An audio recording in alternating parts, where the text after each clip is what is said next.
бүкіл Қазақстан біздің баламызды. Міне мына ақсақал солай айтып отыр. Көріндігін Көкшетау деп отыр. Ұлығын тау деп отыр. Міне осылай басқалар 5 жасар балаға мына тілі үйрету. Мына 40% 6 жасар баланы қабылдай алмаған министрге мынау көмек. Демек департаменттің мырза, Айдар мырза, осыны мен Иманғали мырзаға айттым.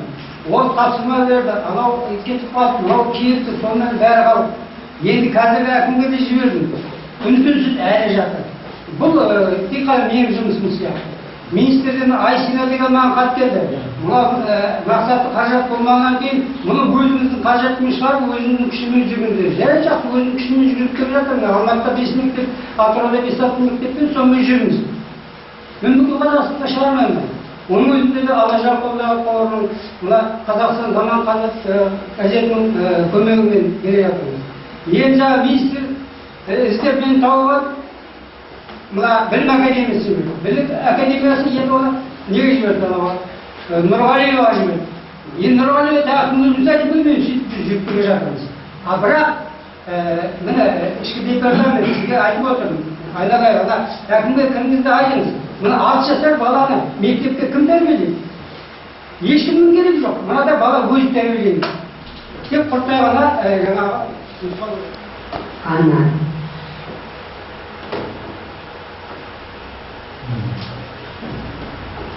Biz жаңағы кіріп, көріп келгенге ағарып... Хақиқатта тілдеседі, жануарлар да сөйлеседі. Осылай келе береді. Міне, табиғатпен тілдесіп бала сөйлеседі. Бала, мен де ақын боламын деп, тілін былай шығарады. Жолдарын құрамыз.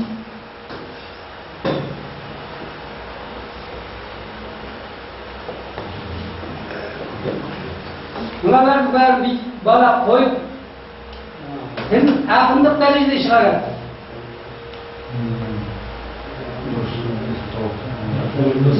Бес-алты бала, жаңа 5-6 жастағы бала тілін ақындық дәрежемен шығарады. 5-6 жастағы бала білім жолдарын құрамыз. табиғи, ата-бабаның табиғи түсінігін, міне, көбелекті болмаймыз. Себебі ол гүлінен көріп.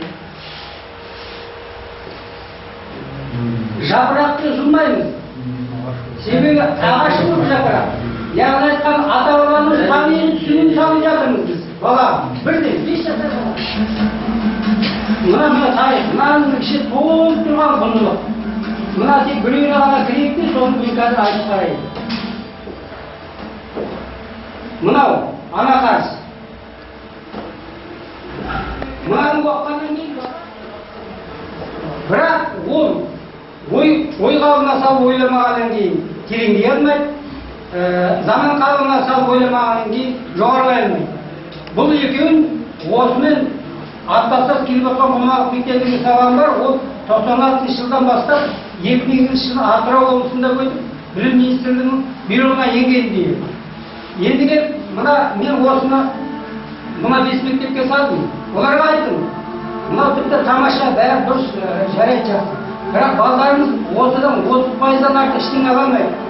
Балдарыңыз 70-80%-ға дейін көтерілсін дейтін болсаңдар, осының қасына жаңа ғұламалық мектебі сабағы жүргеніңіз керек. Соны 2 мектеп келісіп отыр, біз жүргеніміз. Мына қазір бала маған оқыған уақытта бүгінгі таңдағы біздің айтып жүрген Совет үкіметінің құндағынан шыққан жаттап білім алғандар, жаттап білікті болғандар. Мына заманға алғыр ойлы білікті болғандар керек.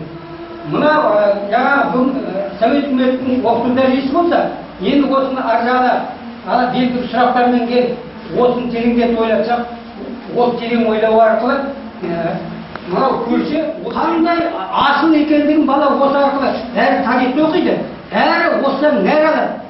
Ол биіктейді, шынымен ол қазақ екенін біледі. Сондықтан да 11% ана басқа дінге ілесіп кеткен қазақтар бұл бармайды еш уақытта. Автобуста ол тек қана қазақша сөйлейді. Ол ағылшын тілін білсе де, орыс тілін білсе де. Оның бойына мына ұлттық орнағаннан кейін осы баланы дауыл да ала алмайды, зілзала да ала алмайды, ақша да ала алмайды, алтын да ала алмайды, ештеңе де ала алмайды. Енді осыны бүкіл қазақтың мектебіне мынау құндылық болса енгізейік десек жүрміз ми? Ал осыдан артық дүниесі болса білім министрі бәрі де берсінші, осыдан артық дүниені маған көрсетіңдерші, мен мынаның бәрін қажет ұстаймын. Ар қайда, ұят қайда, намыс қайда? Ұлттық ашықтыра ойлаймыз, босқа трибунадан сөйлегенше, осындай құттай бір нәрселерді көтермейміз. Сондықтан да ішкі департамент сізге сұрақ қоямын, сізден көмек сұраймын. Осы бір үлкен аудиторияда бір рет маған бір 2 сағатқа ұстап бер жаңа бүкіл мектебінің нелерін жинап, әуежайдағы барлық әскер бірлестіктер келіп осыны талқылап, ауданға аламыз дегенде 2 жыл болды, жүрміз. Сонда ата-баба айтқан ғой, неге дейді? Өткенді ойласаң дұға оқы дейді. Өзіңді ойласаң тер төк дейді. Болашағыңды ойласаң барыңды балаңа сал дейді. Біз босқа ақшаны шашқан үшін неге өз балаға салмаймыз бәрі? Ал мен сонымен міне қазір нақты президенттің айтқаны 2 нәрсені шешіп отырмын. 6 жасар балалардың мектепке дайындығын шешіп отыр. Мына 40% мектепке келе алмайтын балалар. Екінші, ұлымыз бен қызымызды Сайынның Сейфуллиннің ойында тұра алмайтын биік дәрежеге көтеруді бастауды шешіп отыр міне. Ал осыған көмектеріңіз керек. Егерде осы жерде шын мәнісінде жүректерін қазақ деп соғып отырған азаматтар болса. Мен болдым, рахмет.